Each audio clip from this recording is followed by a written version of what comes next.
Hey guys, welcome back. So for today's video, I'm going to be sharing with you guys finally the Morphe shadows that I got in. If you guys watched one of my previous videos, it was called like what's in my Z palette, and I shared with you guys all of my favorite single eyeshadows. In that video, I mentioned if you guys want to see any of the shadows from Morphe. And literally right after posting that video, I went on the Morphe website and ordered a ton of their eyeshadows.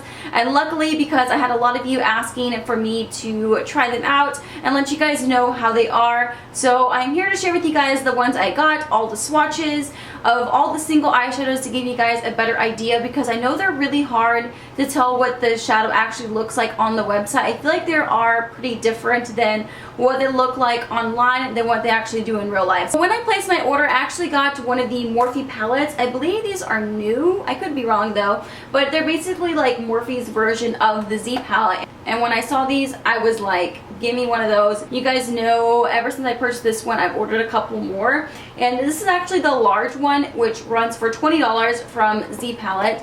And this is Morphe's just standard size, I guess. And I feel like it's the size of the extra large Z palette, and this one's only $17. Same type of packaging, very, very sturdy. The only difference is obviously you can't see what's inside the palette. But I mean, I think they're worth it. I think that's a really good deal. The only thing that bothers me, and I feel like there are a lot of you out there that it would probably bother you as well. So as you can see, I have all my shadows lined up here. And let me just try to bring this little guy up here, because I know you guys see that gap there, but you cannot fit another shadow. It just needs to be a tiny bit bigger, and then you'll be able to fit an entire row of shadows, which that really bugs me. It's gonna be like this empty gap of like wasted space. But anyways, so I just wanted to throw that out there because I'm pretty sure it's gonna bother at least one of you as well. I'm just gonna go through the shadows. I kind of grouped it in separate little categories for you. So my top row is like my neutrals, and you're gonna see a lot of these shadows I got are neutral shadows, and I feel like that's really good because they're just everyday shadows that you can work into your routine, shadows that you would just end up using for a lot of your looks. So I feel like I'm going to get a lot of use out of these, and a lot of them are a matte finish as well, because I really wanted to test out the matte formula from Morphe. The entire first row, very neutral, very great everyday colors. I actually didn't find too many dupes to my Makeup Geek ones, but I did find just a couple, so I'll insert the swatches of those as well in here for you guys to see. But so far, really good pigmentation, very blendable, and for the price, I don't know if I think I probably forgot to mention this, but they're only $2.30. That is an amazing deal. I thought Makeup Geek was really cheap, and then I got these. I don't know, you really can't get better than that for the price. You would think they're like a high-end eyeshadow. Next row are like my purples. You guys know I either wear neutrals, warm tones, or purples. Those are like the shades I usually stick with, and the purple ones, obviously I had to try. So far, just based off swatches, they seem really pigmented, and I'm sure they're going to be great shadows. This next row are my darker neutrals, and I really wanted to try these out as well, just to see how they would blend out and compare to some of the lighter shades. And I have tried one of the dark brown ones. Let me see if I can get it out with my nails without ruining the shadow. This is in the color Mocha, and I actually used this on my outer corner, and I found that it blended out just fine. And the last row is just kind of like the group of randoms. Like, I really didn't know where to put these, but a lot of these are more of like a shimmery finish. This color right here, Gumdrop, it looks really intimidating in the pan, like this bright coral color.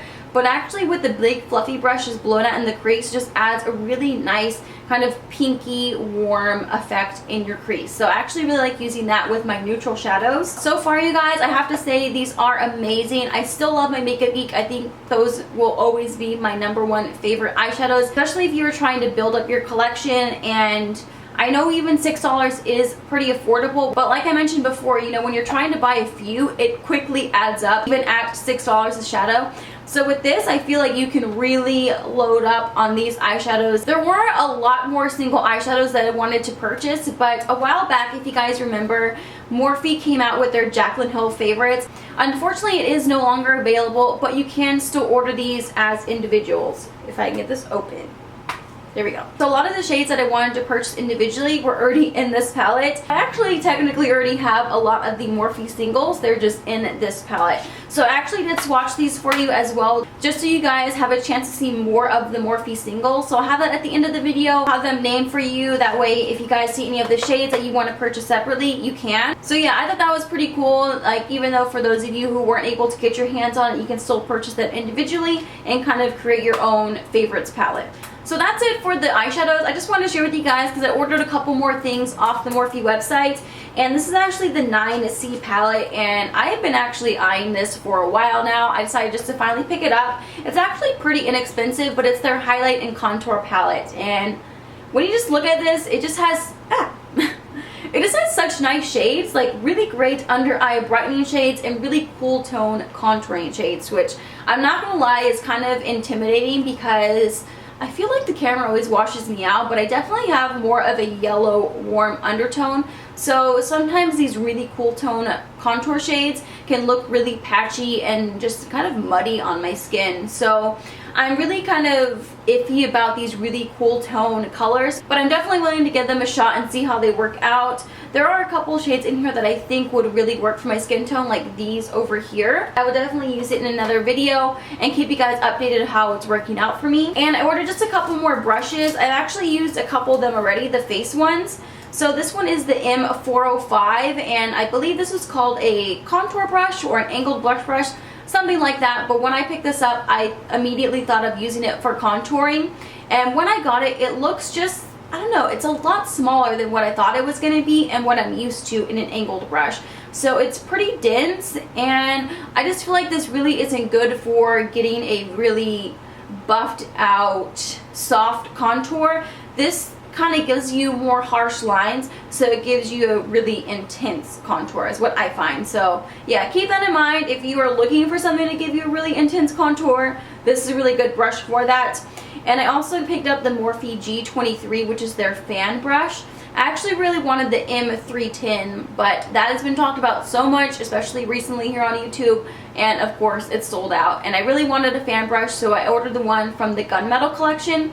It's a little bit more expensive, so I suggest if you see the 310 in stock, pick up that one. Although this one is really good as well. I've been using it a lot for highlighting, and I have to say, I really, really love this brush. It's really, really soft. It's actually pretty, I don't know if you guys can tell, maybe it'll focus, or I'll show you guys a close-up, but it's pretty thick. Like, there's a lot of bristles in this brush. I really like the way it applies my highlight. It's just very soft, but very intense at the same time. And the last three little guys are actually eye brushes, and this one is actually one that Jaclyn Hill mentioned, and this is the Morphe, I should stop saying Morphe because obviously this is a Morphe haul. It's the M432 brush, and it's like a flat liner brush, and she mentioned she likes using this to kind of buff out the lower lash line and apply shadows, which is exactly the type of brush I was looking for. So I finally picked it up. I haven't actually used it yet, but it's actually a little bit larger than what I thought, but I feel like it's the perfect shape to get right really close to that lash line and smoke it out. So I'm excited to have this brush. The other one is the S8 brush, and it's basically a really teeny tiny eyeliner brush, and I've recently been getting into gel liner, and I don't know, I really can't get used to using a gel liner with an angled brush because I've just been using a liquid liner for so long, and the liquid liner I'm used to using has a really fine brush tip, and this is exactly like my liquid liner, and I thought this would be really nice to use with gel liner, which is why I picked it up, and it was only a couple bucks. All these brushes were really inexpensive. And the last one I got is the M216. I believe this was called a stiff brow brush, and I wanted to pick it up to use it on my brows. But let me tell you guys, I don't know what the bristles are made out of, but it's extremely, extremely rough, coarse, stiff brush. So they were not kidding when they called this a stiff brow brush. Like, this is really, really stiff. I feel like this is really going to pack on powder onto my brows. So we shall see, but I feel like it just feels pretty rough. So I definitely wouldn't use it for eyeliner or anything like that, but I would definitely give it a shot and let you guys know. So that is it for this video. I hope you guys found it helpful. Give this video a thumbs up if you guys enjoyed it. Thank you guys so much for watching. Please subscribe if you haven't already, and I'll see you guys next time. Bye!